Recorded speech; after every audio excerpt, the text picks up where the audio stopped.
இன்றைக்கி நம்ம எல்லாம் இங்கே மாவட்ட ஆட்சியர் கூட இருக்கிறாங்க. இன்றைக்கி நம்ம எல்லாம் கூடி தீர்மானம் போட்டு இனிமேல் எங்கள் விருதுநகர் மாவட்டத்திற்கு எந்த பொருளும் வேறு மாவட்டத்திலேருந்து வர வேண்டாம், எங்கள் மாவட்டத்துக்குள்ளே விளையிற பொருளை வச்சு இங்கே விளையிற தொழிற்சாலையை வச்சு நாங்கள் வாழ்ந்துக்கிறோம்னு முடிவு எடுத்துட்டால் நிச்சயம் வாழ்ந்து விடலாம்.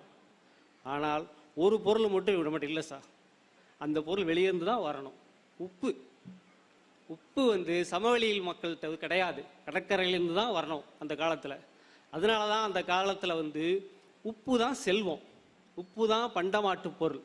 அதனால தான் பால் காய்ச்சிற வீட்டுக்கு நீங்கள் உப்பு கொண்டு போகிறீங்க, காரணம் இல்லாமல் உப்பு கொண்டு போகல. எல்லாம் உப்பு தான் அளப்பரிய செல்வம் மனிதருக்கு. அதனால உங்கள் வீட்டில் செல்வம் குவியட்டும் என்பதற்காகத்தான் பால் காய்ச்சிற வீட்டுக்கு உப்பு கொண்டு போகிறோம். நம்ம துக்க வீட்டில் 3ஆவது நாள் உப்பு இல்லாமல் சமைக்கிறோம். எதுக்கு சார்?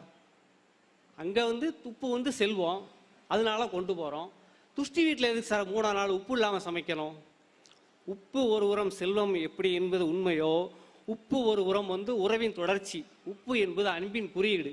அதனால தான் உப்பிட்ட வரை உள்ளளவு நிலைன்னு நம்மகிட்ட பழமொழி இருக்குது. நீங்கள் ஒருத்தர் நமக்கு உப்பு இல்லாமல் சாப்பாடு போடுறாங்கன்னா இனிமேல் உனக்கு எனக்கு உறவு இல்லைன்னு அர்த்தம் சார் தமிழர் பண்பாட்டில்.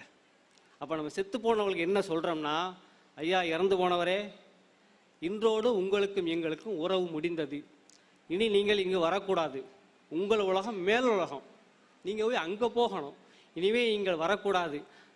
அந்த உறவு அறுபடுவதன் அடையாளமாகத்தான் உப்பு இல்லாமல் படையல் படைக்கிறோம் நம்ம அவங்களுக்கு.